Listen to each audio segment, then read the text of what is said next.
It's The Drive on The Fan.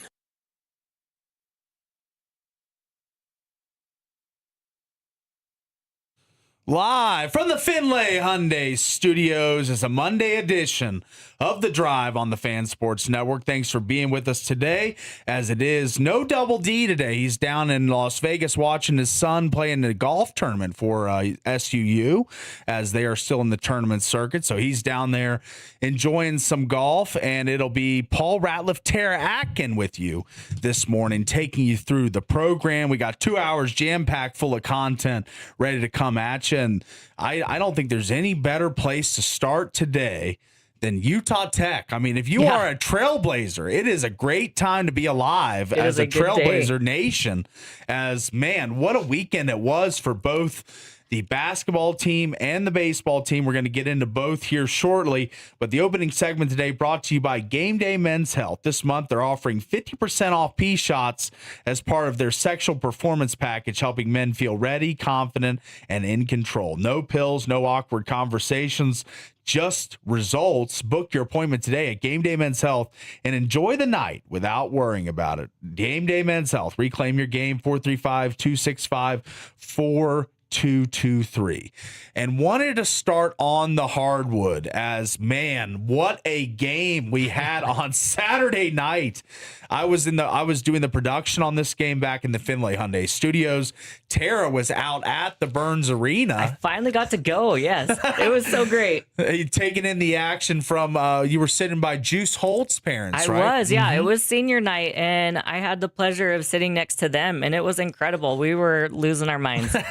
It was such a great game. As you should, as this was a crazy game. I mean, there was no way to describe it other than that, as UVU had a slight halftime lead, 40-36. And I was thinking, okay, Utah Tech's battling. This is going to be a fun finish.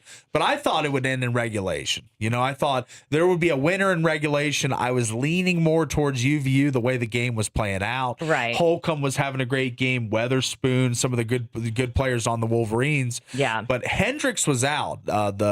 He fouled out at the end, right? Or no, not he was Hendricks, the concussion protocol guy. One. So he was out for the game. Right. But there was other guys that stepped up in his absence. Leonhardt, Holcomb, Weatherspoon. There was a lot of guys that really played well for UVU, as anytime you score 104 points, you're doing pretty good. And it was a 2 OT game. So we're going to take you through the end sequence here. We got a couple clips from the game on Saturday night, as, man, this was a game changer right here. This was, and this is with 79-75. Little would you know we would hit over 100 for both teams. Right. But we got 26.1 seconds left in the game.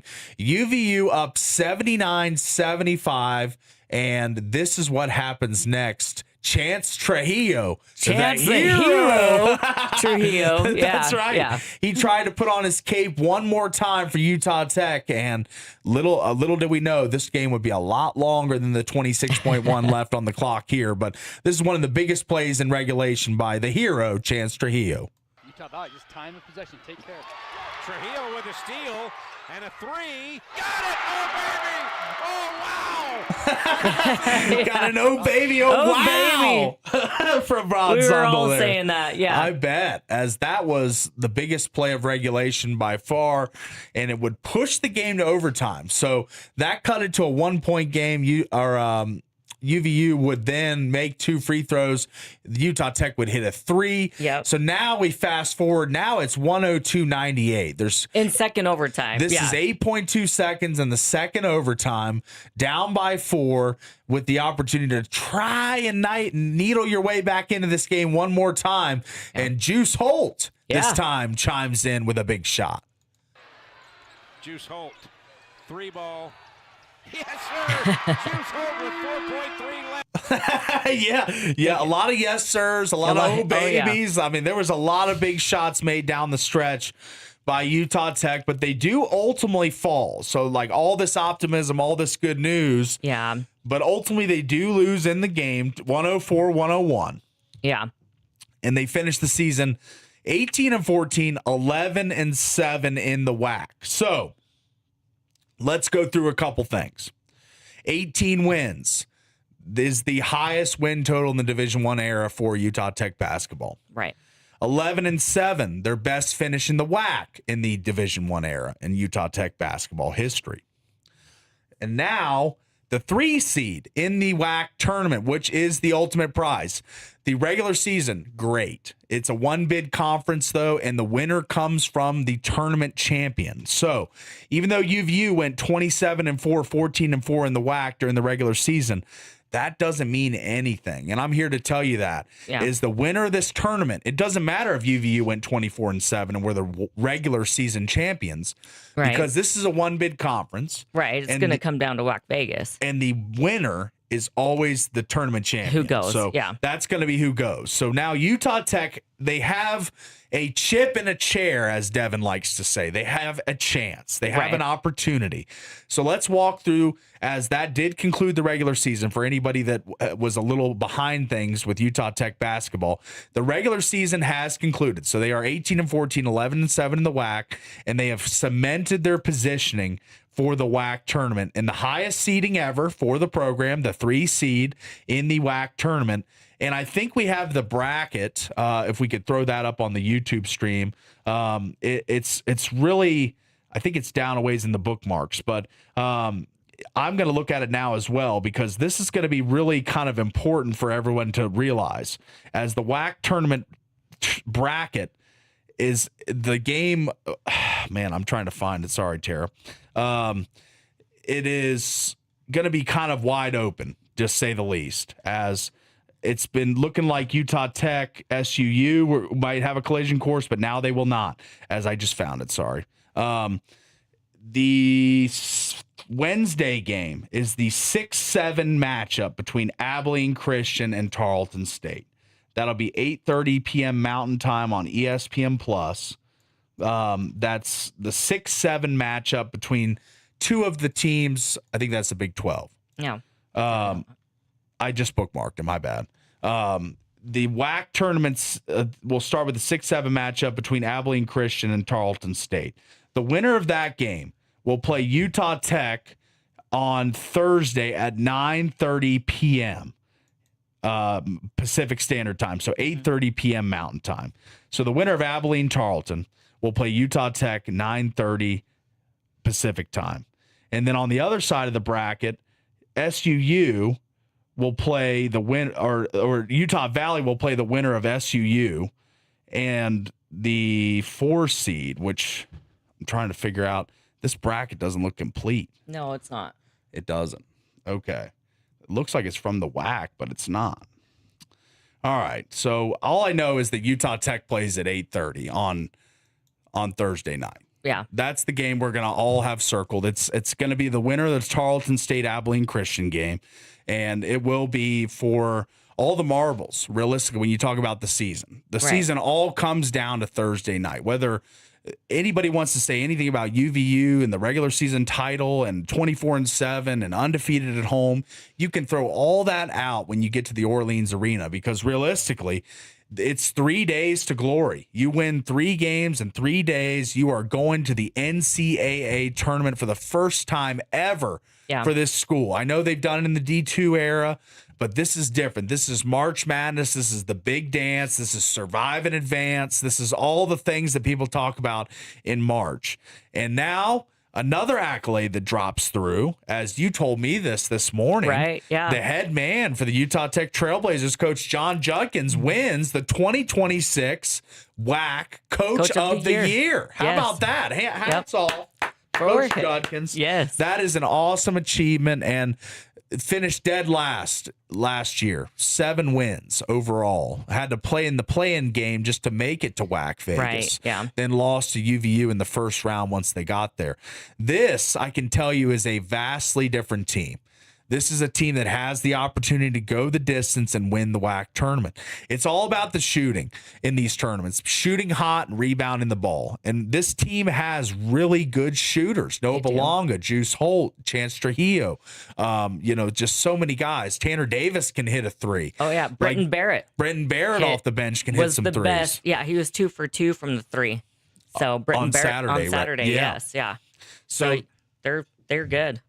They've got capable shooters. They do. Yep. And that's something you need for a tournament run. And you need auxiliary scoring. You need guys, not your top guns. I mean, Ethan Potter's going to score every night. That's something that he's going to do. Right. He went for 28 points against UVU, and it felt like it was an easy 28. Right. Like he really wasn't feeling much pressure from the UVU defense. He was getting that baby hook off on just about every shot. Right. And it was falling all night long. He was 7 of 13 from the field, and he was a beast. But when he gets kind of hemmed in, like against potentially our second round matchup in the WAC tournament, California Baptist. So let's play the theoretical card here real quick. So Utah Tech is going to play Tarleton or Abilene Christian, who they've beaten both of them this season pretty easily. So I think they're going to win that game. If I had a forecast, and I don't like to play ahead, but if Utah Tech beats the winner of Abilene and Tarleton, they will play California Baptist, who has 3 players over the size of 6'10". Right. So it's a bad matchup for Utah Tech, but they did beat them here at the Burns Arena in the last matchup we had. So, which I believe went to a double overtime as well. It did. It went deep. Yeah. So, I mean, I think that this Utah Tech team has the capability to beat anyone in the conference. UVU, Cal Baptist, it doesn't matter. Right. But they just got to be hot. The day comes, the court is going to be different at the Orleans, the depth perception, the views, it's not going to be the Burns Arena that they're accustomed to and used to making shots at. But I still think that there is a chance that 3 games, 3 days, 3 wins to glory could happen for this Utah Tech team. They got the coach of the year. They got one of the guys on the first team, really should have probably been getting a little more talk for player of the year, and Ethan Potter. I know we got Dom Daniels at Cal Baptist, and he averages a boatload of points, so it was kind of hard not to give him the award for player of the year. But I love what Ethan Potter's done for this program. He has provided post stability for the first time in so long. I mean, Coach Judkins has had good guards for as long as I could remember, but getting that big fella down low that can rebound and score and do so many different things, pass out of the post, find open shooters. Potter just does all that. And I know you saw him at the game just dominating UVU, his former team. Right. Yeah, he was great. And I mean, Belonga was great. A lot of them showed up. Juice Holt was good. Chance Trujillo. A lot of them showed up. Britton Barrett, like I said. Yeah.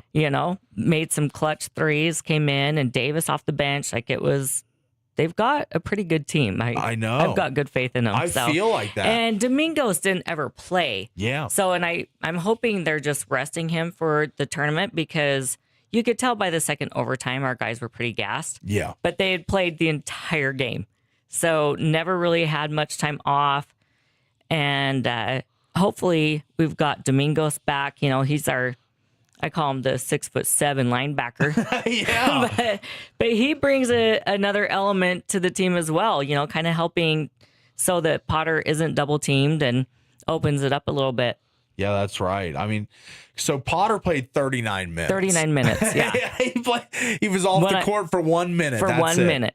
And it's pretty crazy. Chance and Juice both played 47 minutes in that overtime game. So these guys definitely put a lot of tread on the tires, a lot of miles in that game. Yep. And to not win, but Coach Judkins was talking about in the post game, even in a loss, this is a game you can take momentum from. You battle back from down 16 points at like 12 minutes to go. Yeah. So this was a game where it was heavily in doubt for a long time in the second half. And then they fought their way back in tooth and nail and found their way back in this one. So I think this is a loss you can glean from, you can take something from, and rest, rehab, rehabilitation. Yeah, they need all that. They're going to need the rest. They need all 3 R's before they hit the road for WAC Vegas, which will be Thursday night. Still trying to find that bracket with the accurate times and teams, but it seems as if it's evading me at this point. But I do know one thing, and that is for all our local fans, anybody trying to make the trip down, it will be a late night. Me and Tara are making that late night journey. We want to see Utah Tech in the WAC tournament with their opportunity to make it to the NCAA tournament, and the journey starts Thursday. Yeah. It'll be an 8:30 Pacific time tip-off. against the winner of Tarleton and Abilene Christian. So it's the nightcap. It's the second game of the night, but it'll be. And I'm seeing UT Arlington. Yes, will be playing SUU 6 p.m. Pacific time on Thursday. So that's the game preceding our game. Yeah. Or before. And then obviously. we'll play the winner between, who is it? Tarleton and Abilene, right? Abilene. Yes. Yeah. So that'll be who we play on the nightcap of Thursday night session. So it'll be that 6 o'clock game. UT Arlington and SUU will be the first one. Yes. And then Utah Tech and the winner of Abilene Christian and Tarleton will be the nightcap. So if you like some local basketball, both of our local teams, if you're from Cedar, you want to see the T-Birds fight it out in the WAC tournament, that'll be a 6 o'clock Pacific time tip-off. And then preceding it right after will be, they give them 30 minutes between games to warm up, but it's a quick turnaround. Utah Tech will be on the court at 9:30 Pacific or Mountain Time, 8:30 Pacific Time tip off from the Orleans Arena. But that is your Utah Tech basketball recap as we prepare for the WAC tournament this weekend. Most fun time of the year for basketball. Even in years when Utah Tech wasn't as good of a team as this year, we would still go to the WAC tournament, see them play, see them kind of make their final stand of the season and give some teams a really tough out in past years. But this year, it really feels different. It feels like a team that could go the distance. Do it. Yeah. So we're going to be on hand for it. We got our credentials requested and approved. We're going to be down there Thursday night to see that late tip off. And we'll be back with you Friday on the show, early morning, ready to recap everything that happened the night before. But it wasn't the only thing Utah Tech related we got to get into today. Because the baseball team is off to a steaming start. How about this 13-3 for the Trailblazers to start off this 2026 season? And man, has it been fun, as you, Tara Atkin, has been quite the fan of the baseball team early in the season, hitting quite a few games. Yeah, I went to all 4 this weekend. Yeah, so give me your recap of first off, what was the atmosphere like at the Yard? You know, you got a nice opponent in the Governors, a beautiful Saturday, Friday. Yeah. So Friday was cold, but okay. Yeah. But coming off of that Thursday game where we had the 2 grand slams, that like bomb by Crapel, winning 15-11, I believe, on Friday. And it was a 4-game series against Austin P. And so then Saturday, unfortunately, they lost both games. Yeah. But it was still rowdy. And the games were still so fun. The Austin P coach got ejected in the second game. He has a 5-game suspension. And I have never seen a coach act like he did. It was insane. Yeah. He deserves the 5-game suspension for sure. Okay, give me a little color on what he was doing. Well, he was just ridiculous. I mean, he was making like gestures at the umpires and like in his face, and then he got ejected. I've never seen anybody walk so slowly down the first baseline to like exit the field. It was ridiculous. Just kind of milking his walkout. Huh? Yeah, he was. And then after the game, and this was during the second game. So after the win, he literally scaled the fence in the outfield by the 380 mark. Okay. And jumps out, like scales the fence, jumps back onto the field, and like runs, like midfield to the to his team's dugout to like exit. And it was just kind of like was any of that necessary? Temper tantrum, like grown man temper tantrum I have ever seen in my life. It was ridiculous. So that was, but I mean, it, made for theatrics. Yeah. Adds to the color of the game, being at the Yard at Hearst. I like that. Yeah, we're all just like, what is your deal, dude? But then Saturday was amazing. It was a great day for baseball. The weather was perfect. And it was a nail biter. Austin P took the early lead, going into the 7th inning. They were leading 4-1. Okay. Or 4-2, sorry. And then we managed to come back and tie it. We actually scored 3 runs in the 9th. Oh, wow. to send it to extra innings. Okay. So there was a furious comeback. It was a furious comeback, yeah. Okay. And then they ended up winning with a walk-off by none other than Gavin Long, who had that walk-off grand slam the week before to win the game. Wow. I know. So it was great, but they ended up winning 7-6. And it's fun. If you haven't been out to a Utah Tech baseball game, they are a great team. Like I said, you never know what to expect. A lot of like big hitters.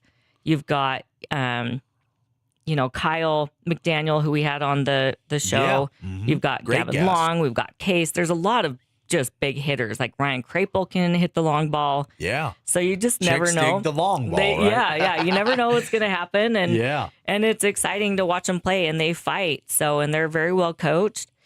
And it's a good time. The kids love it. It's funny because if they go and retrieve one of the balls, they get free popcorn. Oh, nice. So the kids are like just praying for foul balls that they can go and retrieve and like get their free popcorn and stuff. Yeah. I like that. Yeah, it's fun.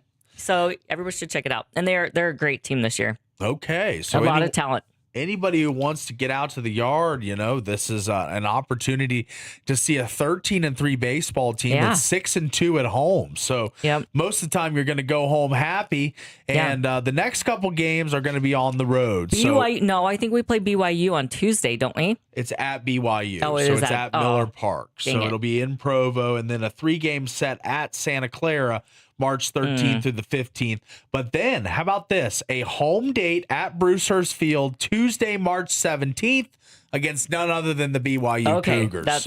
So you get definitely the one roadie, you get 3 at Santa Clara, then you get a home game of BYU, and then a 2-game set against Fresno State after the BYU game. So if you're looking to get over to the Brucehurst and see this baseball team that really it's caught Tara's attention, it's caught my attention, 13-3 will do that. And I think this is a team that could contend in the WAC in the final season of WAC baseball at Utah Tech. So that is kind of your Utah Tech recap over the last week as the baseball team's been hot. The Hoops team had a thriller at the Burns Arena on Saturday night, I should say, and we are gearing up for none other than WAC Vegas. But speaking of basketball, let's get to a break, but first we must get a qualifier. Let's get that sounder for our early listeners. Let's see who is on with us this morning. Let's dial us up, 435-990-9950. Still a lot of good seeds to give out. A lot of great opportunities to go deep in the bracket. 2s, 3s, a couple 1 seeds left. So get in right now as soon as you can, because this bracket is filling up quickly. So we are going to take caller number 4 in the break. So we're going to grab the quick break, be back with more hard-hitting sports takes right after this.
Back live here from the Finlay Hyundai Studios on a Monday, brought to you by One Health, is a family-focused primary care clinic serving all ages right here in St. George. They aren't just a clinic, they're your medical home, helping individuals and families stay healthy year after year. That's One Health and Dixie Primary Care. Go check them out as they are a proud new partner of the drive. So really appreciate One Health. All right, let's get into a weekly segment we do on a Monday and only on a Monday. Yeah. Let's get into it. Big deal, no big deal right now.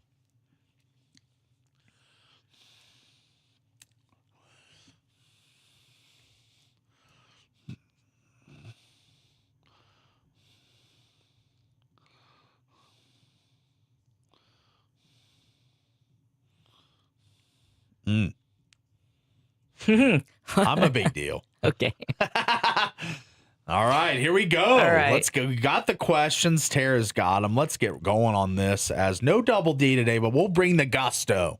All right. Big deal, no big deal. 2-time All-Pro and 5-time Pro Bowler Max Crosby is traded to the Baltimore Ravens for 2026 and 2027 first-round pick. Yes, this is a massive deal. This is a heartbreaker. This is hard for you, I'm sure, as Max, one of your favorite Raiders, probably of all time since you've been watching Raider football. Not of all. Well, He's up there. He's up there.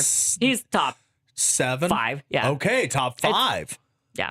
That's pretty good. Yeah. And why not? As 110 games for the Raiders, 69 and a half sacks, 278 solo tackles, and 11 forced fumbles over his illustrious Raiders career. He got the Raiders logo tattooed on his arm. You would have thought maybe they could have worked something out, but we heard these stories.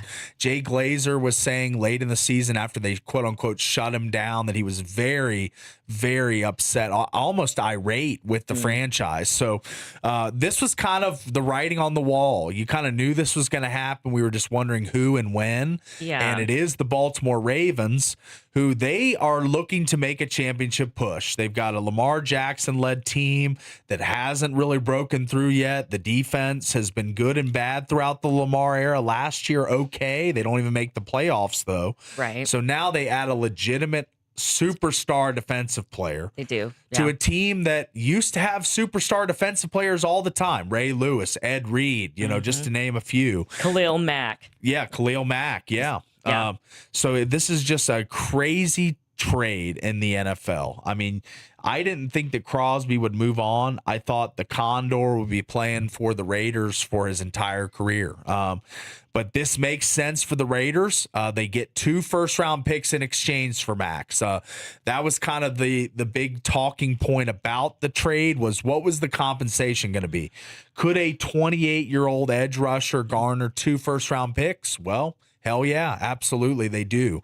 As the Raiders get back 2 in the first round, and 1 in 2026 this year and 1 in 2027. So as a Raiders fan, how heartbroken are you over this?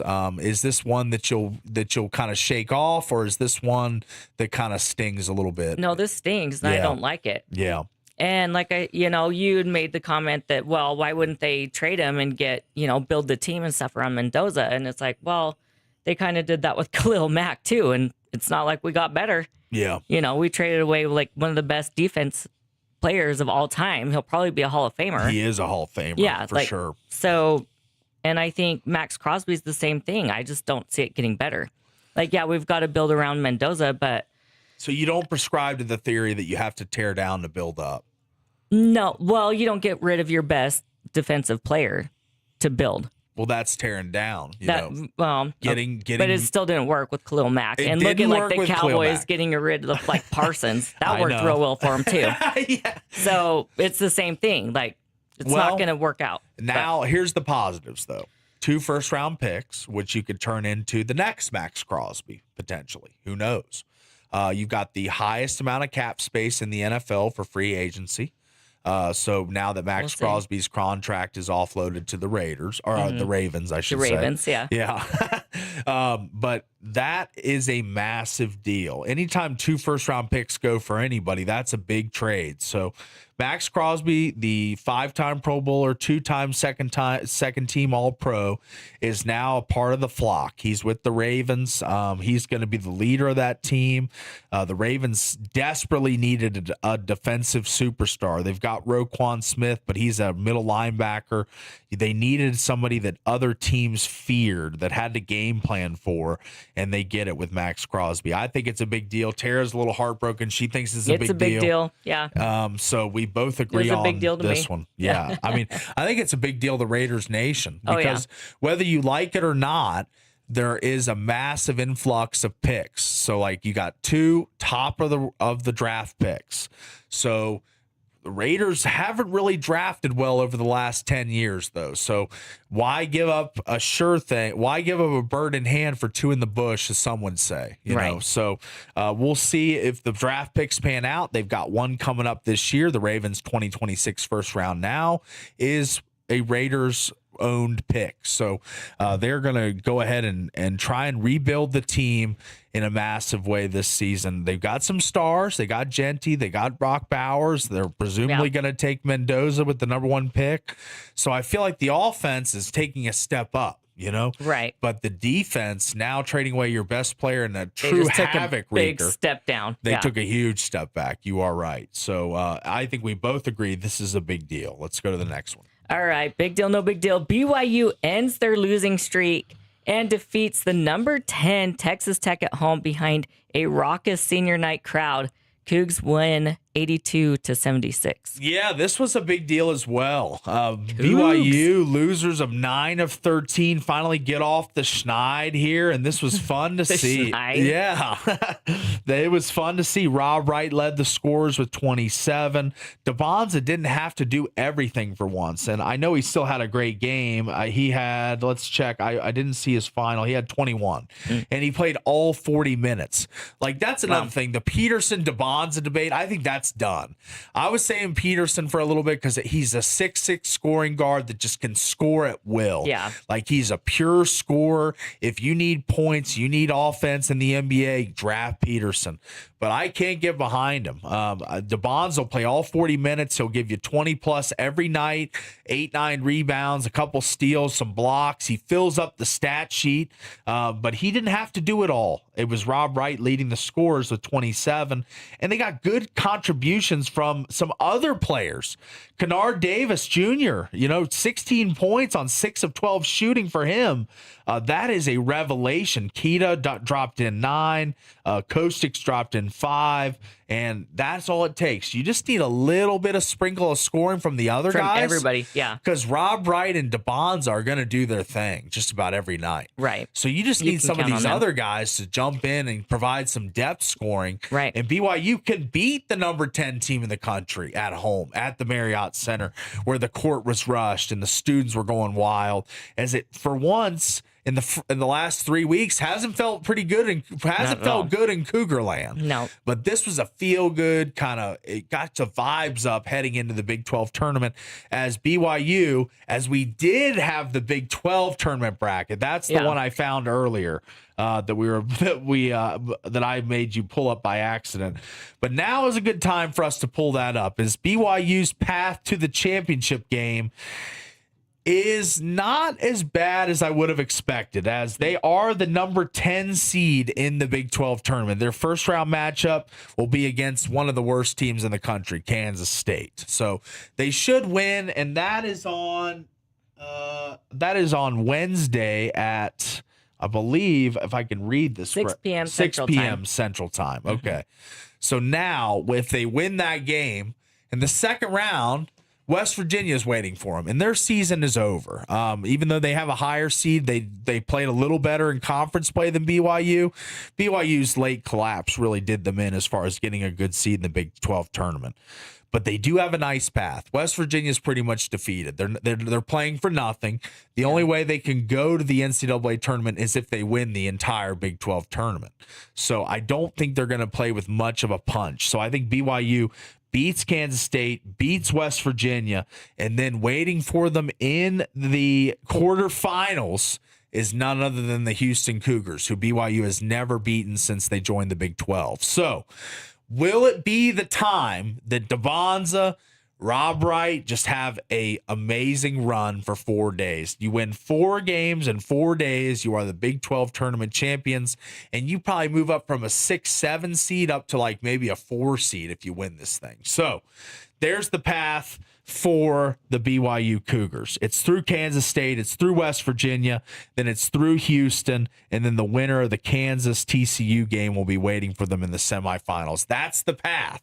So let's see if they can execute and get that deep. Hopefully. Some think they might lose to West Virginia. Some think they'll lose to Kansas State. Because they lost to West Virginia earlier. They did. They lost to West Virginia in Morgantown. This is neutral court, so a little different circumstances. So I'm hoping that they'll have a better effort. Obviously, I'll be rooting for West Virginia in that game, but as far as for our listeners and the BYU audience that we talk to every single day, I really want to see BYU kind of round into form. That win against Texas Tech was big heading into the Big 12 tournament. I think that bodes well for them and how they project out. But the path, not impossible, through Kansas State, through West Virginia, then a date with Houston looming. So let's go to the next one, though. That was BYU talk on Big Deal, No Big Deal. All right, big deal, no big deal. Joe Burrow is in quarterback hell.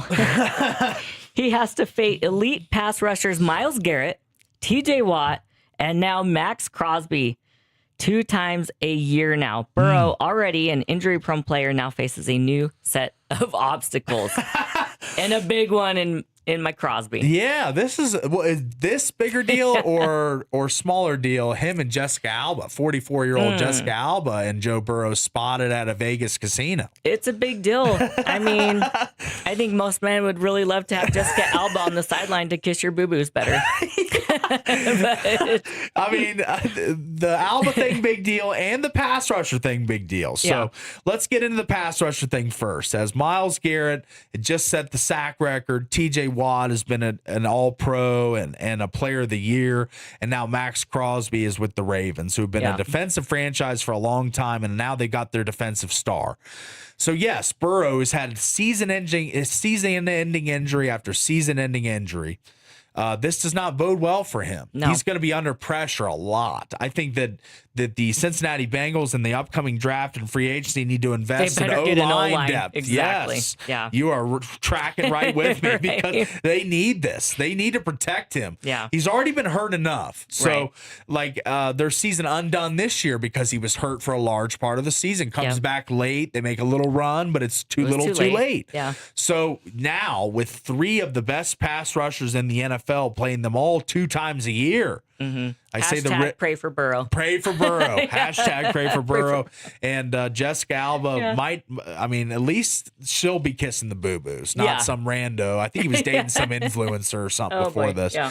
But now he's with one of the better. Supposedly, they were just seen together in Las Vegas. Canoodling. A lot of people are saying that there's something there. So we'll track that throughout the coming weeks. Yeah. But 44 years old, he's got a little thing for older women. Good for him. Yeah. All right, let's go to the next one. Yeah. All right, big deal, no big deal. Utah State triumphs over New Mexico 94-90. Captures the Mountain West regular season title and the #1 seed in the Mountain West tournament. Wow, I'm going big deal on all these today. Yeah. This is a massive deal for Utah State and Jared Calhoun, who we most notably remember re-signed at Utah State.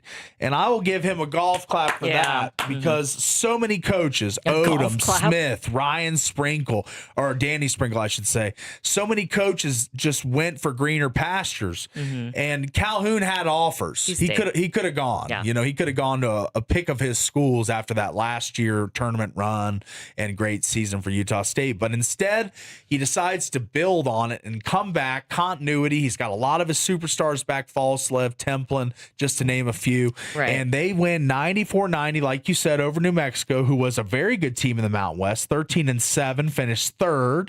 So this was a big game. The students rushed the court at the Spectrum after the game. MJ Collins led the way with 27 points and 6 rebounds. Drake Allen, former SUU T-Bird, chipped in 7 assists. And the Utah State Aggies, 15-5. Count them up. 15 wins in the Mountain West for the Aggies, and that's a big season and one to be remembered. That's a big deal. As they will be headed to the Mountain West tournament, as we don't have the bracket for the Mountain West, but they will be the 1 seed in the entire Mountain West tournament that will be at the Thomas and Mack this upcoming week. I think I'm going to try and make it to that championship game. I got some of my buddies going down to support the Aggies. So Saturday, I might be trying to make my way to the Thomas and Mack. If Utah State can go on a magic carpet ride all the way to the championship game, I would love to see them win the whole thing. But it is a big deal, winning the WAC regular or the Mountain West regular season and the number 1 seed in the Mountain West tournament. Good for Utah State, good for Calhoun and those players, and Falslev, a guy that, again, in the transfer portal era, Mason Falslev probably could have gone to 20, 30 different Power 4 schools for more money than he's making at Utah State, but he decided to stay loyal, do his camps, do little things in Logan to make extra money and NIL. But I can tell you this, Falslev could have been a highly paid marksman for another school, and he decided to come back. And Aggie fans should be happy about that. And it's a big deal that this team is on the precipice of doing something special at the Mountain West tournament. So big deal, another big deal. All right. One more big deal here. No big deal. Utah Valley basketball is given the green light from the courts to play in the WAC tournament and enters WAC Vegas as the number 1 seed. Yeah, this is a big deal. I was wrong about this. I thought that the school would not come to terms with the WAC. I saw the statements from the WAC saying that they showed no inclination to pay the $1 million exit fee. Right. They were kind of content just to keep getting these the temporary restraining orders to try and bump this out like through March, and then maybe after March they settle it. Right. But instead it comes to a head, and they are given the injunction to play in WAC Vegas. So Utah Valley is in the field. They're the number 1 seed, like you said. They're 24-7. They were undefeated at home. This is probably a hungry team. So a very hungry team after not being broadcasted on ESPN Plus. Their home games for a while. They're probably playing with a little chip on their shoulder. I would say they're probably the most dangerous team entering the WAC tournament. Even though they're the 1 seed, they probably are the most lethal. And if you look at bracketology, now that they are in the field, Joe Lenardi is putting UVU into the field now. And about a week or two ago, we saw Utah Tech as a 15 seed in the field. I think 16. 16 seed. You're right. Yeah. I'm sorry. But now it is shifted, and UVU is now is the projected WAC tournament winner, as we know, the 1-bid conference. And they're coming as a 13 seed. 13 seed. Wow. Okay. Yeah. So bumped up quite a bit from Utah Tech 16. So, but they have had a really good season, 24-7, and they are the top team in the WAC. They got a really solid core returning from last year, Holcomb, Leonhardt, guys that have tournament experience. So I'm not perplexed by this. I still think Utah Valley is the heavy favorite to win WAC Vegas. But that doesn't mean I think we can beat them. Yeah, that's right. We've already done it. Yes. Let's do it again. All right. Exactly. Well, that'll wrap us up on Big Deal, No Big Deal. It's been a fun segment today, and it is brought to you by Coral Canyon Golf Course. It's fantastic. Get out and play great golf for a great price. Call for tee times today, 435-688-1700. That's 435-688-1700. Or you could book a tee time at coralcanyongolf.com. We're going to grab the quick break, be back with more local sports right after this.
There we go, as we are back live from the Finlay Hyundai Studios, wrapping up the first hour here. And the first hour today brought to you by Soda Weight Loss. Welcome to the big game. Your life spring training is over, folks. If you wait till June, you're already on the bench. But step up now with Soda Weight Loss, the all-natural powerhouse program. No shots, no drugs, no lifetime penalty box of monthly bills. Just real food, one-on-one coaching from licensed nutritionists, and habits that score forever. 3 short months, 90 days, and you've erased 20, 30, even 40 pounds. Clothes fitting like your old jersey. I know mine are a little bit.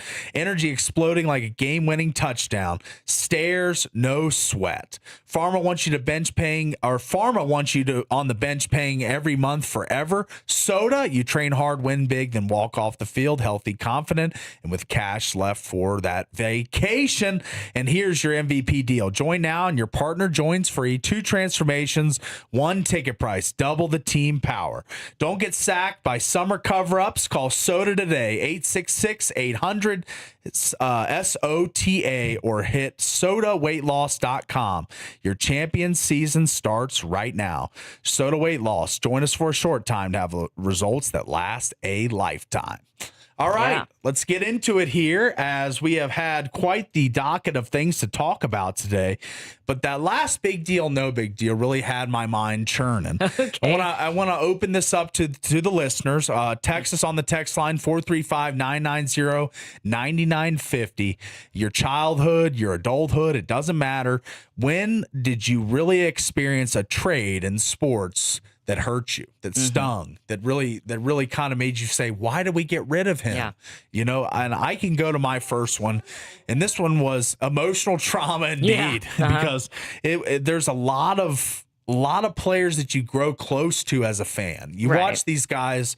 I mean, this isn't my example, but this guy just got traded this week. John Carlson of the Washington Capitals played there 17 years. I mean, you watch a guy 82 games a year plus playoffs for 17 years. Right. You kind of feel like you know the guy. You know, you feel like you know where he's from, you know his family, you know his pets, his kids. Like, you see all these things in social media videos, the interviews. So you really kind of feel like you know these players after 17 years. And there was a player that really struck a chord with me when he was traded. And a lot of people know who this is who are Bronco fans, because he served your franchise really well. Right. Cornerback Champ Bailey for the Washington Redskins. When I was a kid, Champ Bailey, he was my favorite player. I had a 24 Champ Bailey jersey. I had a Georgia jersey just because of Champ Bailey. He went to Georgia, was a Bulldog. I had a random Georgia jersey just because of Champ. And he was kind of a little guy, wasn't he? He was. Yeah. He was just kind of a little squirt, like a little tiny guy, but he was a hell of a player. Yeah. Always intercepting the ball, getting in passing lanes. Just defying the odds, right? That's like, right. Nobody ever expected him to be as good as he was, and he just went out and defied all the odds. Yeah, he was so a he stud. Was easy to get behind and root for. He was. And the cool thing about him, he played defense and offense. They would try him at receiver every once in a while, and like the crowd would go crazy when they put Champ in. So I love Champ Bailey. Champ was a team player, though. Like you said, it's like, hey, we need you to maybe go out and just like take this pass. Yeah. And he would just go and do it. Like he could return punts. Right. Whatever they asked of him, he would do it. He was in a Hall of Famer. Yeah.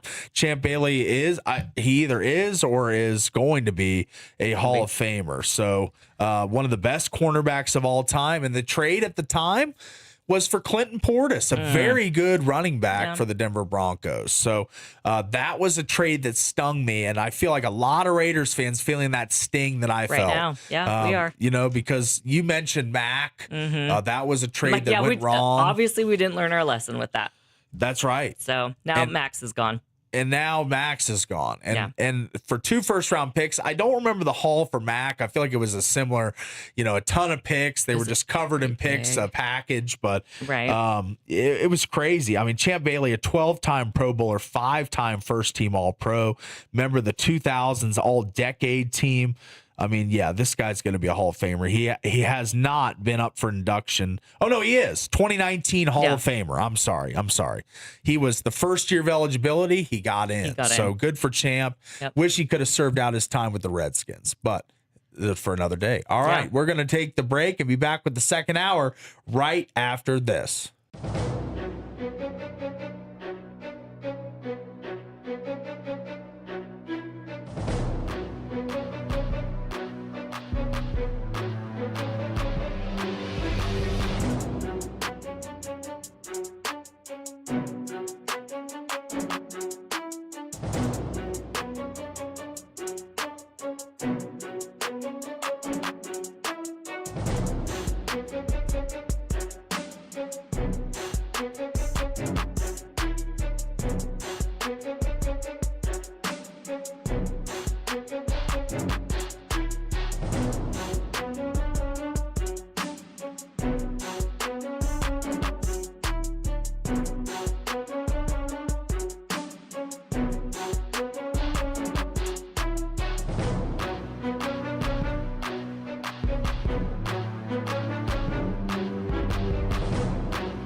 Riding along on the drive. Thanks for being with us today on a Monday. It's Tara, it's Paul, and the top 8 at 8 today brought to you by Color Country Custom Coatings. JC is offering a limited time deal, $200 off a permanent ceramic coating. But hurry, this offer won't last.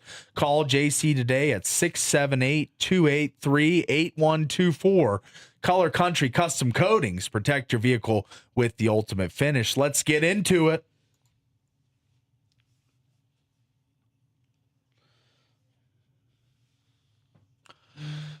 Yes, sir. Longest running sports show is right. And let's get into probably the top headline of the day in the NFL. The Dolphins are set to release Tua Tagovailoa after the start of the new league year in a move that will leave Miami with an NFL record $99.2 million in dead money against the salary cap. That's what happens when you sign a guy that you don't know if it's going to work out, but you just pay him big money anyways. So kind of buyer's remorse here from the Dolphins as they are going to take on a massive NFL record dead money hit here for Tua. So what are your thoughts on this? We've seen Tua the last few years in the NFL level was a really good college quarterback. Yeah. The concussions well documented. The way that last one where he was kind of shaking on the field. Oh yeah. They're bad. It was scary, and a lot of people said maybe he shouldn't play anymore. Should just retire. But, I'm with that. Yeah. You're with that. I'm in that band camp. You're in that camp. Okay. Yeah. All right. Well, what are your thoughts? Who would even take a look at him, or do you have any idea? Like, in my mind, I think the Steelers should probably take a look because no one knows about Rodgers. The Jets should probably take a look. I wouldn't. You wouldn't if take I'm a look. either of those franchises. No. But like I said, I'm in that band camp that I think he should just retire. It's not good. Yeah. And a lot of people are with you in that camp. I think a lot of people feel for his safety, it's probably better. Yeah. And his play has deteriorated a good amount. A lot. It really had. He was a decent player a few years ago. He was, his Pre-concussions first year and everything. There was high hopes, Yeah. And I know some Dolphins fans, and they were really excited, that first year into second year. But then it just kind of escalated with the concussions and not making good decisions. He's always injured. It's just not good.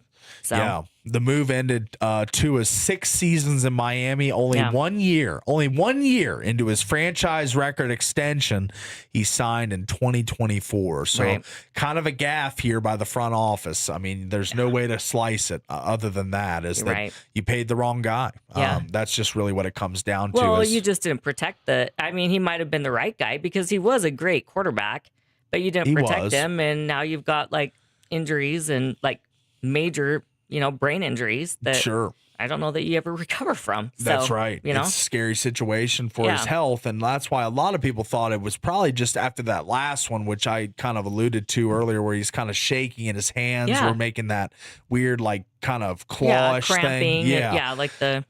So I kind of thought that might have been it. His family will get to him and say, "Hey, this is it. Right? Look at this video of you. You look like you're on your last leg here." So it's not okay to bleed from the ears, buddy. That's right. You could probably hang it up. That's right. And I feel like the $99.1 million cap hit is just a referendum on a bad decision made by the Dolphins and a bad protection for him throughout his career. I mean, that offensive line took a lot of hits. He also did take some hits scrambling too. So not all on the O-line, but I feel like if they had hindsight's 2020, if they had other draft picks, I think they probably would have allotted them to the offensive line to protect your asset. So Tua was a highly drafted player, a top 5 pick back years ago in the same draft as Herbert and Burrow. So, those two guys succeeding at a high level. Well, some would say succeeding at a high level. I mean, Burrow's been hurt a lot, but he has been to a Super Bowl, and Herbert was in the playoffs just a year ago, and now Tua is walking the streets a free agent after his NFL record $99.2 million dead money hit against the salary cap. That is a huge story in the NFL. All right, that's story number one. Let's go to story number two. Let's go to the Mammoth. As last night, or was it Saturday? Saturday, I'm sorry. Saturday, they went to Columbus and took on the Blue Jackets. And the Blue Jackets have been hot lately, by the way. They've been surging up the Eastern Conference wildcard standings. They're really playing good hockey right now. But you know who's playing better hockey right now? The Utah Mammoth. Dust up, baby, as they looked good once again.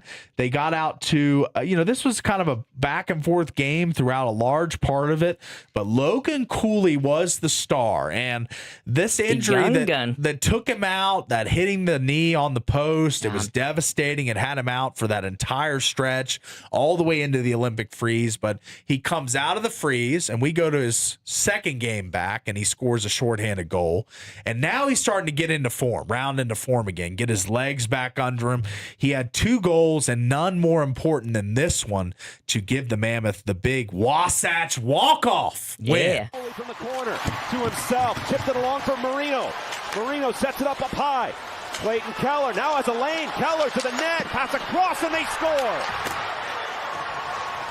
Logan Cooley from the shushing the crowd. Shushes the crowd, and that was quite the goal for Logan Cooley, who nailed the wide open pass that was sent to him from Clayton Keller and bangs it home. And the Mammoth have won 4 out of 5. They are surging right now, and they are playing some really, really good hockey. I've been really impressed with how and now. How about Mackenzie Weegar, as he is now the newest addition? We heard it would take 4 to 10 days. It was a little on the shorter end of that scale as the immigration office kind of pushed his paperwork through. And there was a video from the Utah Mammoth the other day of Mackenzie showing up in Utah boots on the ground. And so he is with the team and ready to join the top D pairing with Mikhail Sergachev. So to just give you the little glance at where the Mammoths stand, they're not going to be one of the top 3 teams in the Central. You got the Avalanche with 95 points, the Stars with 88, and the Minnesota Wild with 85. Next is the Mammoth with 72. Big chasm there. So you are obviously looking at trying to get into the wild card, and right now it's the Mammoth and the Kraken. Those are the 2 teams holding the wild card spots, but the Mammoth 5 points clear of the second wild card, the Kraken. So 72 to 67, the Mammoth are locked into the number 1 wild card spot. And who would they play right now with that number 1 wild card spot if the playoffs started today? The Knights. The VGK. That's right. So we would have a series that would be up and down I-15 the entire 7 games. I think it would go 7 games. These teams, Knights fans might not like this statement, but I think the Mammoth are the better team than the Golden Knights right now. They absolutely are. I think agree so. with that. And I'm glad you do, because it is a fact, I think, right now. Not saying late into the playoffs and into the season that the Knights can't find their game, but with the injuries to Stone, the uneven goaltending, we might as well get into that as our third headline, as the Knights do fall once again last night to the Edmonton Oilers 4-2. I watched this whole game last night, and the Knights tied the game at 1-1. Noah Hannafin had a nice snipe from the point to tie the game, but it was all Oilers after that. Jack Eichel scored a shorthanded goal to make it 3-2 with about 2 minutes. Then they emptied the net, and that was all she wrote, as the Oilers got the empty net goal, make it 4-2, and win in Vegas. And to be honest, the Knights have not beaten many good teams this season. I think I saw a graphic on Twitter that they have only beaten 3 playoff teams that are in the current playoff bracket since January. So they are not really beating good teams right now. They're getting beat by a lot of bad teams as well. Not saying the Oilers are a bad team, but they have lost 6 or 5 out of 6, the Knights. They're really sliding. They lost to Minnesota. The Wild they lost, the Sabres they lost, the Penguins they lost, the Caps they lost. So these are all... Caps isn't a good team. Caps aren't a good team. Yeah, that's a bad loss. Yeah. So, and the only reason they have that 1 win in the last 6 is because they came back from 3-0 against the Red Wings. Right. So They really didn't have a great chance to win that one, but they improbably won. So other than that, they would be on a 6-game losing streak despite that Red Wings comeback. So the Knights fall again 4-2 last night at T-Mobile Arena. All right, let's go to Utah State as they were over the weekend fighting for the opportunity to win the Mountain West, and Jared Calhoun and the boys do secure the Mountain West regular season title, which is huge because you get the number 1 seed in the tournament. They did do that by beating New Mexico 94-90 at the Spectrum. The students rushed the court. Collins had 27 and 6. Really elevated his team and gave them the ability to win that game at the Spectrum. New Mexico, a good team, 13 and 7 in conference, falls. So Utah State, Mountain West champions, and have the easiest path to win the Mountain West tournament theoretically. So that'll be fun to keep up with as well. The NASCAR race. How about this? We were tracking, it was one of Predicting Monday's headlines on Friday. Devin posed the question to us, would Reddick win yet another race? And I thought that it was probably, I think the most probable of the 3. Right. Because I think the other options were With Scotty. Scheffler, coming back, and Utah Tech. Winning by 15 plus. Yeah. Or I think he moved it down to 10 plus. And I took 7 and a hook. I was like, but. Yeah. Yeah. And you won that. Utah Tech 7 and a hook wins. They only lost by 3. So you win. But back to the race as Ryan Blaney ends the Tyler Reddick streak of 4, or was it 3 or 4? 4, right? 4. 3. This would have been 4. This would have been 4. So he had won 3 straight races to open a season, looking for his 4th. And Ryan Blaney, who is Devin's son Boston's favorite driver, he does go ahead and win the race. And it is part of the sweep for Penske race team over the weekend. So good weekend to be a Penske driver, and good weekend for Ryan Blaney, ending Jordan 23 race team's 3-game race streak to open the NASCAR season. Let's go 2 more here as BYU defeated number 10 Texas Tech on Saturday night at the Marriott Center, 82-76, in a game where Rob Wright led the scoring with 27. DeBonds added 21, and the Cougars really rallied late to win this one. Tech had a nice halftime lead.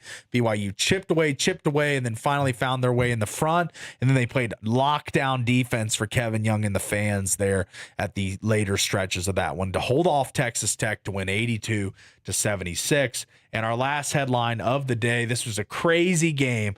If you were not at the Burns Arena on Saturday night, you missed a good one. I know Tara was there, and she lost her voice a little bit screaming for the Blazers, but I did. They do fall 104-101 in double overtime. Man, how about that game?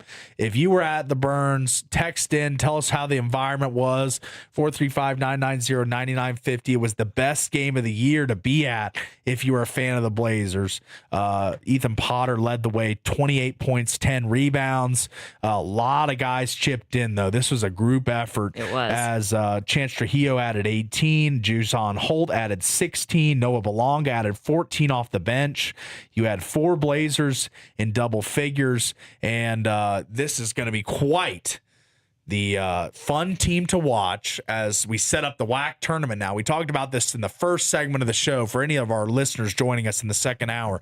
Utah Tech will be on center stage Thursday night, 8:30 Pacific time, 9:30 Mountain time from the Orleans Arena. Utah Tech will take on the winner of Abilene Christian and Tarleton State. So that's awesome because they're going to have a little more tired legs than Utah Tech entering that second game. So you got to hope they will swing heavy and win that one. And then it will be to Cal Baptist will be waiting for them. So this will be an interesting set of games. But like I said, 3 games, 3 days for a chance to go to the NCAA tournament. The big dance. That's right. So this is a huge opportunity, and you only get it once a year. A lot of people say, Why can't the WAC be a 2-bid conference? Will the Big Sky be a 2-bid conference? And the truth is, normally these smaller conferences, it's only one team. So, this is where this is all the marbles you're playing for at this point in WAC Vegas at the Orleans Arena. It'll be an 8:30 tip-off Pacific time, 9:30 Mountain time. If you'd like to watch it, it'll be on ESPN Plus. We'll be at the Orleans Arena, enjoying it, taking it in, covering the team as we have all season long. All right, that'll wrap us up on the top 8 at 8 today, and it is brought to you by Wilkinson's House of Lighting and Decor, recognized for the 5th year in a row as the best lighting store in Southern Utah, proud sponsor of Region 9 Athletics. Check out their lamp room dedicated to lamps from simple to exquisite. Shop where the locals shop, a proud sponsor of the Fan Sports Network. And let's take a qualifier here as let's see how many people are listening with us. Let's get a seed for somebody, a date for the dance. Call us now, 435-990-9950. We're looking for caller number 4. Caller number 4. If you don't have a seed, if you don't have a date for the dance, a Traeger grill's up for grabs. If you win the entire tournament, the Traeger grill, but your prize package builds every single game you win. So get a seed for the dance, and we will take our winner in the break. We will also be at we will be at Fabulous Freddy's today on Bluff Street from 11 to 1. Yeah. If you'd like to join us at the live remote to get a seed, we can get you all signed up there. You just give us a random number, and we give you 1 through 64, and we give you the corresponding seed that matches the number you give us. It's totally random, and your chance to win big prizes from the Fan Sports Network and our great local sponsors. All right, we're going to take a quick break, be back with more right after this.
I love this song. Okay.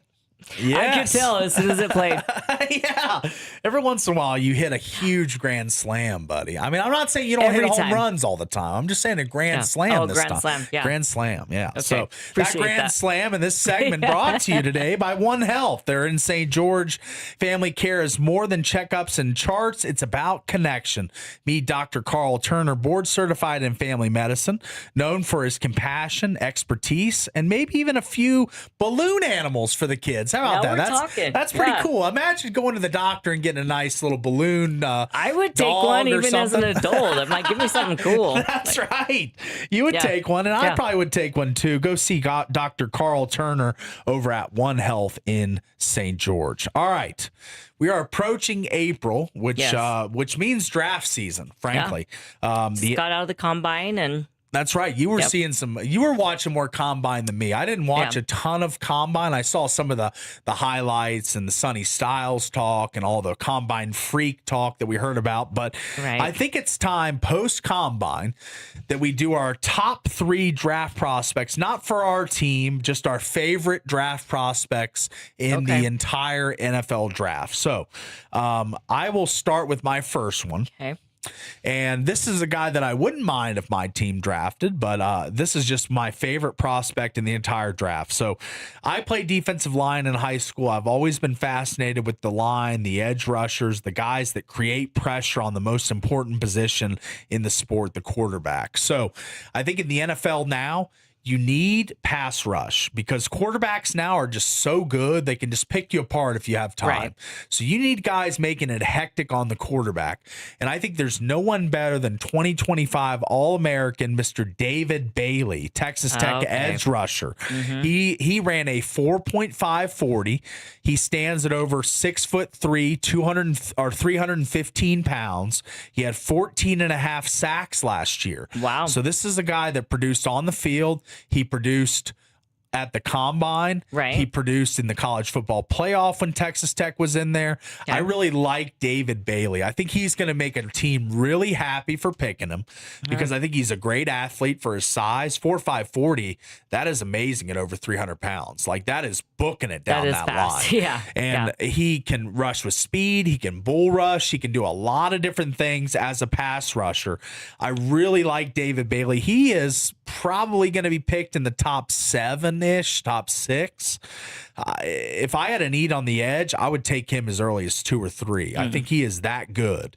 And I think he's going to be a perennial Pro Bowler. I think he's going to be a guy that makes a team that picks him super happy. So David Bailey is my favorite prospect because he is a big guy. I'm a big guy. I play defensive line. I really admire the position. So he is the best edge rusher I see in this year's draft. So I like David Bailey as my number 1 prospect coming out of college. All right. Who you got? And this isn't just because I think he'll go to the Raiders, my team. Mm-hmm. But I am going to go with Fernando Mendoza Okay. as the number 1 draft pick here. Okay. So, he brings like the pro arm, the pocket presence. He's, like a poised quarterback. He's calm under pressure. We saw that a lot this year. And he's just like a automatic starter in the NFL. Yes. So he's great. He's your number 1 He's prospect. my number 1. Yeah. Okay. Yeah. He regardless threw for of position. Right. Like you think he's the best player in the draft. Yeah, absolutely. All Yeah. right. Threw And- for over like 3,500 yards last year, 41 touchdown passes, like 72% completion pass, pass rate.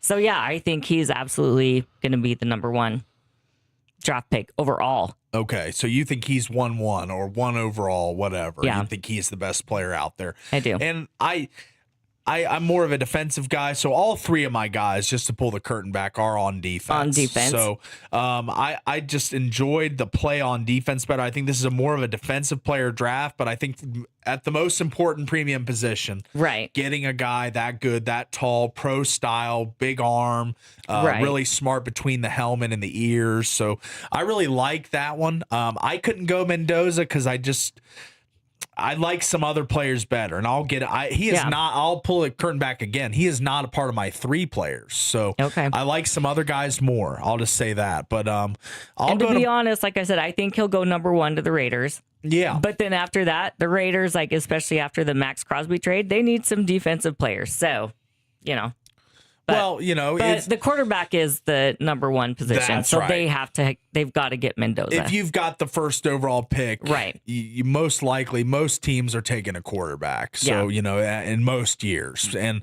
the top of the draft this year, it just happens that Mendoza is the number 1 overall prospect. And the Raiders need a quarterback. So right. it's the perfect storm of things that needed to happen. Yeah. So, all right, so you got Mendoza, I got Bailey as our top prospects. All right, let's go to the next one here. I'm going to go with another 2025 All-American. This is a safety from Ohio State, Caleb Downs. Love this guy. He kind of reminds me of a bunch of guys. Derwin James, the current pro for the Chargers, number 3. He's everywhere. He's kind of like a linebacker safety hybrid. I think Downs can do that. And he also reminds me of a, rest in peace, Sean Taylor, the former Redskins safety, how he just played center field and could be at any spot on the field in like a blink of an eye. Right. So I like his athleticism. I love his speed. I've been reading about how he might have a degenerative ACL. So he might have to have surgery on that and his meniscus after a tough season at Ohio State. So some of his medical's not really looking great. But what I've seen on tape, what I've seen from the film is that this guy is a superstar. So I think whoever gets Caleb Downs is going to be super lucky because this guy can play linebacker for you. He can play safety. He can play center field, like free safety way back off the ball. He could be in the box making tackles at the line. I just think he's a very gifted player and very well-rounded player. So I like Caleb Downs as my second most intriguing favorite prospects. Okay.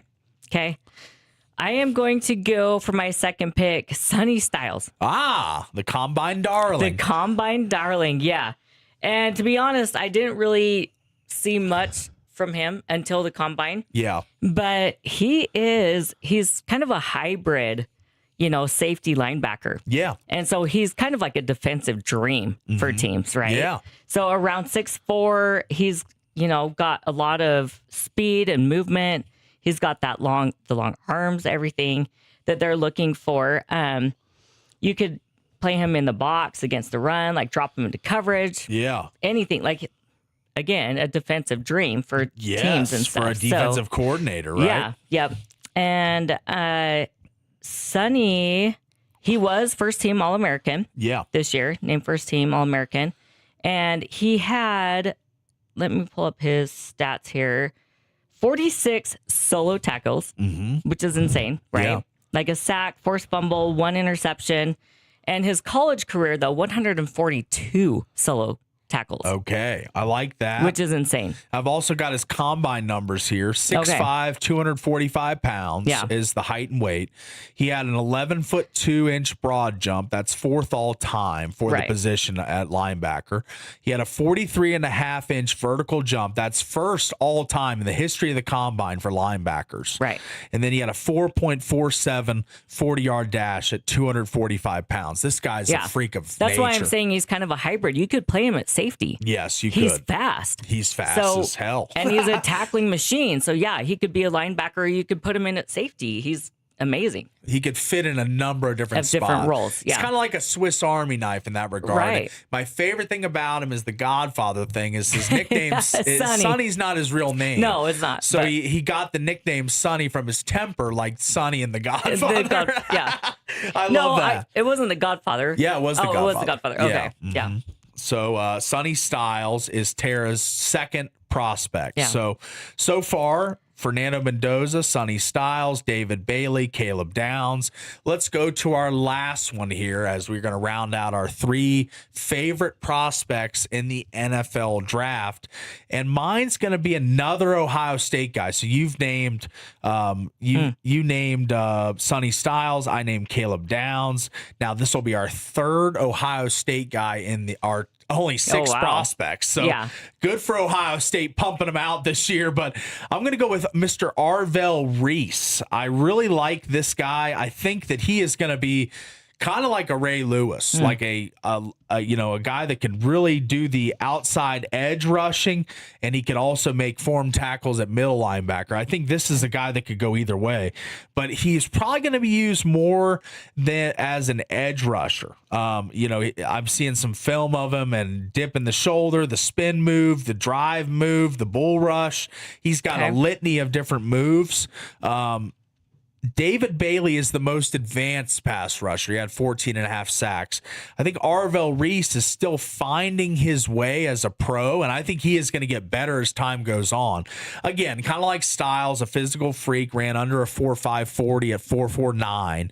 So he's a guy that really books it. He's got a lot of speed. I think he's going to be a great edge rusher or linebacker, wherever you want to use this guy. That's the thing with these Ohio State guys. Right. They're kind of positionless. You can kind of plug them in wherever you want. Right. Your guy, Sonny Styles, my guy, Caleb Downs, this guy, Arvell Reese. I just feel like in that defensive system, it's just about making plays at Ohio State. Yeah. And all three of these guys are playmakers. So I like Reese as my third prospect. He is probably my highest rated guy. He's being mocked in every mock draft as a top 3 pick. So I think he's probably my most desirable by NFL team standards. But I do like Bailey and Downs as my other 2. Who is your last prospect in your list of 3? Your 3 favorite or intriguing prospects? I am going to go with my Tennessee Volunteers cornerback, Jermod McCoy. Okay. Yeah. Now, this is a little bit down the list It on isn't, most mocks. it's not high, but I think people are, underrating him. So, Jermod is an incredible cornerback. And if you're looking for somebody who has length and speed and instincts, he is great for turnovers and quick feet, elite ball skills. Jermod I think he's really being undersold. Yeah. And I think he could go pretty high in the draft, and he's going to be a great player in the NFL. I think so too. Sorry. Go ahead. No. Go ahead. He's just a playmaker in the secondary. So he had 6 career interceptions, 16 pass breakups. He's just a great cover guy, defender. So he'll be, I think, a really good addition to somebody's roster. Yeah. I mean, I think the reason he's not being talked about as much in the top 10, top 15 is because he was out the entire season last year. He was, But in 2024, we've talked about all these All-Americans that were listening. Right. He was a Jim Thorpe Award semifinalist, a first-team All-SEC and second-team All-American in his last healthy season. So I like where you're going here. Yeah. So this guy might fall a little bit, might be able to get him a little later. Because of injuries and some things that have happened, but he'd be you great. might be getting good value, like you're saying. For that, yeah. And if you look up, I need to look up his combine. Oh, he probably had a freakish combine. Mel Kiper lists him as the number 13 player on his big board. So maybe he is a little higher than I thought. He might go top 15, top 10, depending on what happens. Top he should. I think he'll be great. Yeah. He 40-yard dash was 4.45 seconds. So he's running fast. So he's clear. He's clear from the injury. He's back. He's running. He's doing all the physical activity. So he's ready to go. This is somebody that someone can take a chance on and maybe get a nice.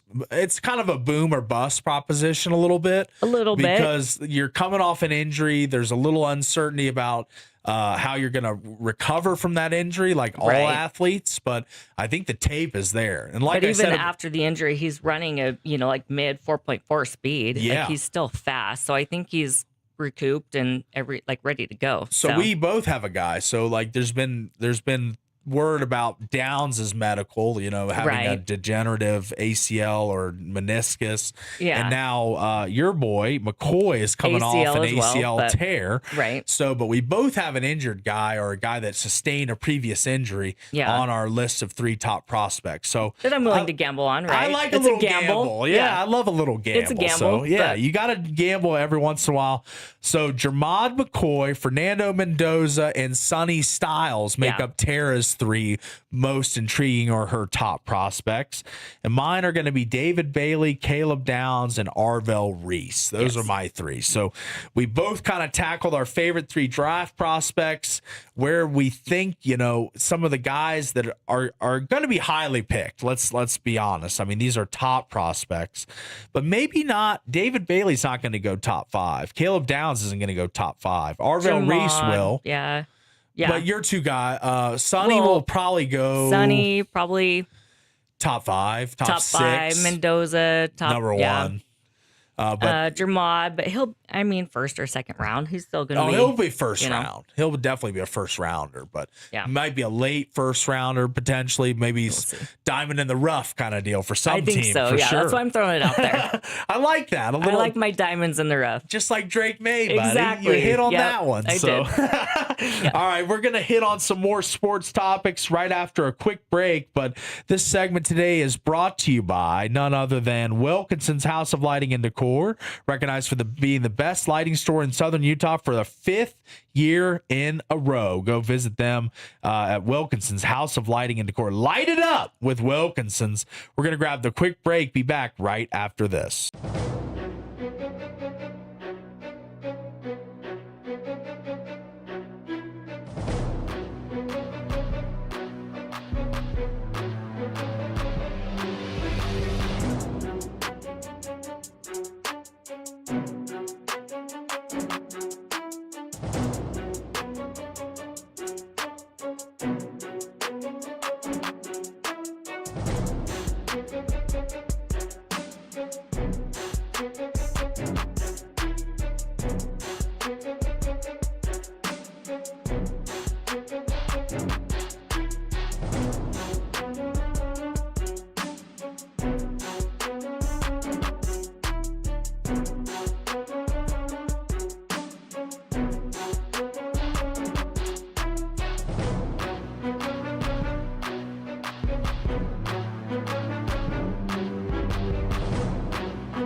Back live here from the Finlay Hyundai studio. It's been a fun show today. Tara Atkin, Paul Ratliff with you, and we will be out and about today. Don't you like being out and about? You know, Yeah, it's going to be a nice day. We're always confined to the studio talking to the listeners, but we get to see them in person today. If you want to join us from 11 to 1, we'll be at Fabulous Freddy's on Bluff Street. Come see us have some lunch at Ike's Sandwiches. Get yourself a car wash. They got great drinks and cookies and snacks at Splash in there. So we will be there 11 to 1 today. Come see us and get a date for the dance. Come get locked in. We've got multiple seeds, good seeds, 2 seeds, 1 seeds, 3 seeds still available. So come get a good seed and get locked in for the dance. And that prize package grows every single time your team wins a game in the tournament. And if you go all the way, how about the Traeger grill? The new Traeger. That's a pretty good little prize. I would take it. Yeah, I think I would take it too. Absolutely. So, all right, we're going to get into something here that I thought was very intriguing. And Tara, being a Raiders fan, is wondering why this was done for this long. But me too, because Chip Kelly was the offensive coordinator, the highest paid OC in the NFL last year, by the way, and was blown out like mid-season. So, but he had a very, very pronounced way of telling their newest draft pick, Ashton Jeanty, what he can and can't do in the backfield. So this was Jeanty. He was on a podcast the other day talking to the hosts about how Chip Kelly would not allow him to do his famous Michael Myers stance. Right. Straight up. Yeah, the straight up and down, just standing, regularly. He was making him hunch over, and this is Jeanty talking about how it really kind of messed him up a little bit and didn't really help him in the early season. And we'll let Ashton take over from here. What was that conversation like when they was like, yo, you can't do your trademark stance? It was crazy because it was literally the first day I had got out to practice, like literally getting out to OTAs. Chip Kelly come up to me, talking that talk. But basically, to sum it up, he just basically said, like, you can't stand like that because how quick and how fast the NFL paces and, every step, every move, matters. But obviously, I showed that that don't really matter. Right. I can be effective and efficient in that stance. I'm glad you went back to it. Oh, For I sure. had to. That's I your had thing. to. I That's had your to. thing, bro. Yeah. What was that conversation? That's your thing, That's bro. your thing. It is, and ultimately, I think it set him back in the early year. Because he was. I mean, the offensive line didn't play well at all this season. He was taking a lot of contact before even reaching the line of scrimmage on a lot of plays. Right, but his contact, like his yards after contact, was still insane. Like he had a great year, like rookie year. Yeah, no, great year. I was proud of him. Statistically, great year, and I Right. feel like the Raiders just had a bad season, so his kind of great season kind of gets lost in the muck a little Right. bit. Yeah, it gets lost with like Gino and Pete and all of those guys. So And Chip, who was fired as Chip well. and- yep. Yeah. So, but when we look at Ashton Jeanty's rookie year stats, and this was a guy that had the best college season since Barry Sanders in the 80s in college. Yeah. I mean, it was one of the most prolific, college football running back seasons ever.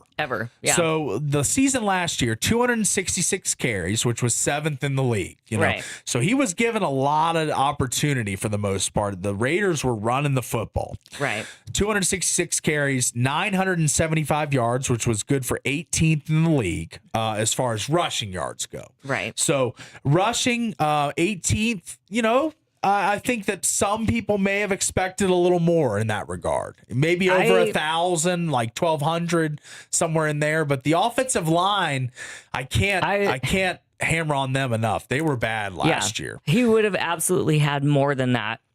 He would have hit all the expectations, over 1,000 yards.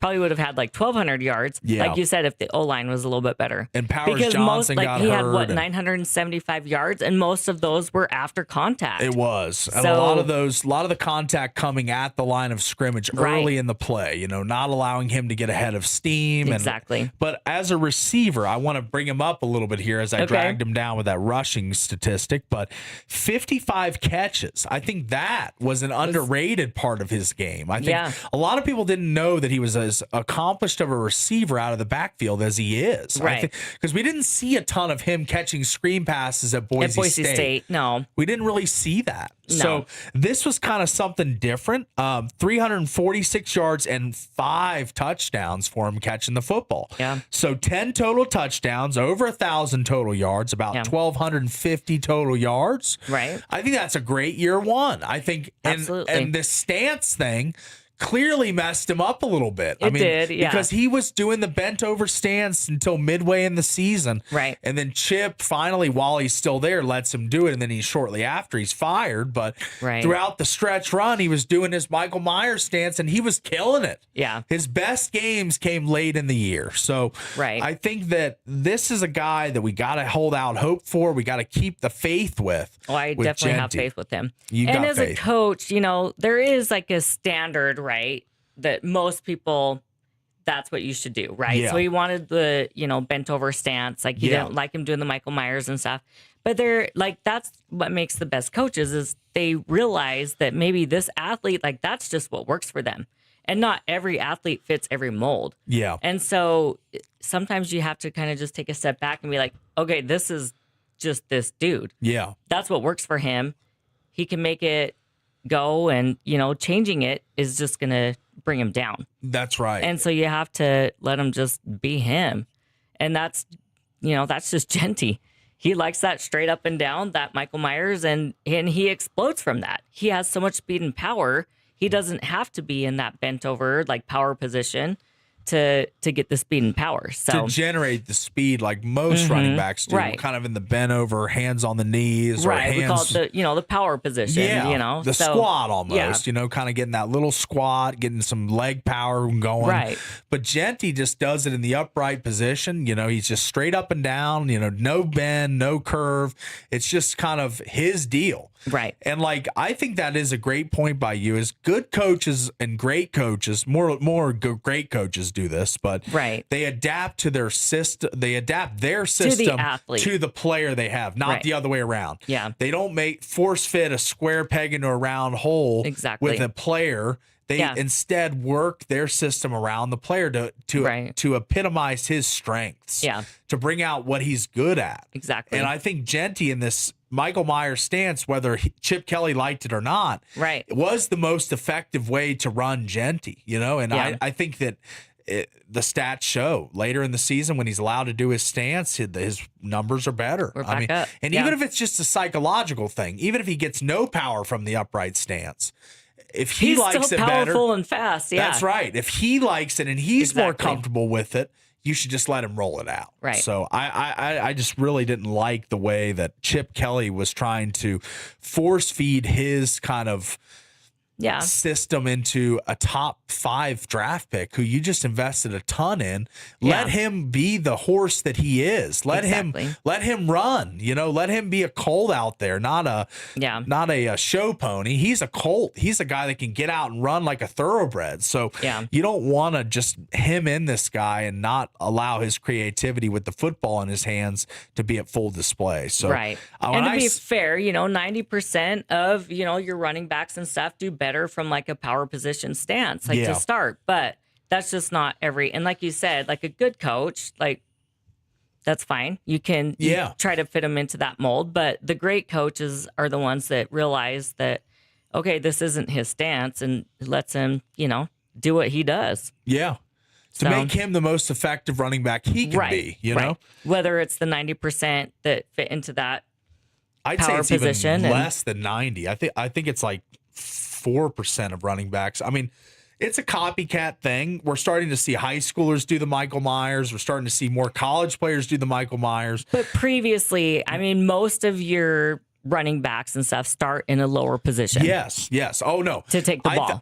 To your point, I think it's even less than 90%. I think it's like 98% that don't do the Michael Myers. Right, exactly. You know? So it's like 2% of all running backs in the world that do this stance. Right. And it's only been popularized by Ashton Genty. So, and he was the guy that trademarked it, that made it the way it is. So to not allow this guy to do it really probably put him out of his comfort zone and thought that this was just, he probably thought Chip Kelly's a bad coach. Why are you not letting me do the thing that makes me my best? Yeah. You know? And like I said, maybe he gets he's no overthinking power. and everything. Yeah. Yeah. And I'm sure he gets little to no power from it, but it's just a preference thing. And he's at his best when he's comfortable. So Exactly. let him be comfortable back there. Let him do his thing. Yeah, don't hunch him over if he doesn't want to. I mean, he's going to run better and harder for you if he can do his trademark His own stance. thing. Yeah.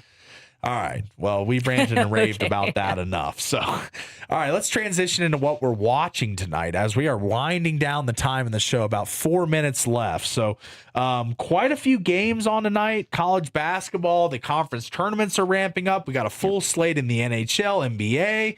What is your eyes going to be on tonight, Miss Tara Atkin? I am going to be watching the Mammoth at the Blackhawks out in Chicago.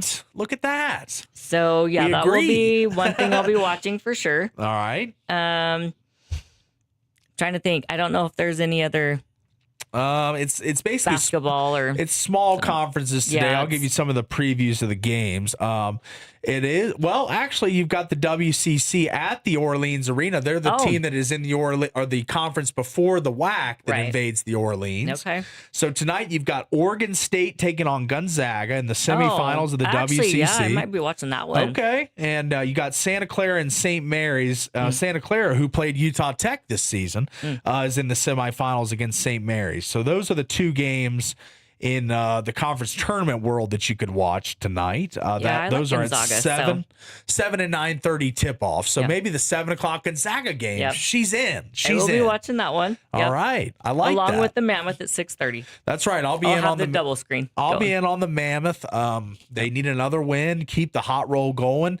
3 straight, 4 out of 5, and this road trip's been good to them. 3-0 on the road this trip. So hopefully they can keep that rolling. We will be back with the Mammoth on Saturday. Yes, that's when we go up there. Yes, to take on the Pittsburgh Penguins. Yeah. Who are one of the better Sid the teams in the Kid, Metro. he won't be playing, but- He won't be playing. He'll be up in the Skylofts if you want to Yes. go talk to him. That's where all Planning on the yeah, that's where all the injured players hang out. So he'll be up there sipping on a probably a water or something up there and just kind of hanging out as he is out A Gatorade. 4 weeks for an injury sustained at the Olympics. yeah. So sucks for all the Penguin fans trying to make the trip to Salt Lake this weekend because they won't be able to see their captain. Yeah. But right. hopefully the Mammoth get the win because of it. You're right. I'll say. So that'll be what I'm watching too. Blackhawks and Mammoth. I think that'll be my main viewing to start. And then probably Gonzaga. I'm probably on the same games as you tonight, to be totally honest with you. I like to try and go different from Devin or you, but I actually think I'm corresponding the same games as you tonight as far as watching habits. So we got the Oregon State Gonzaga, we got the Santa Clara St. Mary's, we got the Mammoth, along with other things in tonight in sports. Really a kind of a good Monday night in sports. A lot of stuff going on. The Jazz take on the Warriors at the Delta Center. So if you'd like to see the Jazz now 19-45, they hit that over. They did. They got the over. Yes. So they are 11-21 at home. So over half their wins have come at the Delta Center. So if you want to catch maybe another Jazz W tonight, they're playing a decent team in the Warriors. They're a 6.5 point underdog at home. So that'll be, and tickets right now as low as $9. So wow. If you want to see a Jazz game for a budget price, that might be one that you take a look at if you're in the Salt Lake area tonight. So dang. I wish Mammoth tickets were like that cheap. Yeah, they're not that cheap. No, they're not. They're not that cheap, unfortunately. Mammoth, come on. Yeah, bring your prices down. But Right? that means you got to be bad, though. That's why the Jazz tickets are so cheap. Yeah. But we are going to wrap the show. It's been a really fun one today. Thanks for being with us. Today's show is brought to you by Prime IV, PrimeIVSTG.com to book an appointment. Feel your best this month at Prime IV. Give your IV an extra boost with the Lucky Leprechaun add-on for only $65. B12 amino blend and a double dose of taurine helps boost energy and vitality. Plus, take advantage of our Niagen special, only 50 milligrams for $50, normally $120, or 100 milligrams for only $100, normally $220. Add Niagen to any IV to support anti-aging, energy, and cognitive function. Celebrate March with a little luck and wellness exclusively at Prime IV. Like I said, book an appointment at primevstg.com or dial 435-522-5005. And today's show also brought to you by a number of great local partners: Wilkinson's, House of Lighting and Decor, Jimmy John's for their highlight of the week. We've been doing the highlight of the week all season long. We've been loving your submissions. Make sure to go to thefansportsnetwork.com. If you catch a highlight at a high school game, a little league game, doesn't matter. We want to see all of your highlights. And that's going to do it for us today. Thanks so much to all the listeners for being with us. It's been a great show. We'll be back tomorrow, better than ever, on The Drive.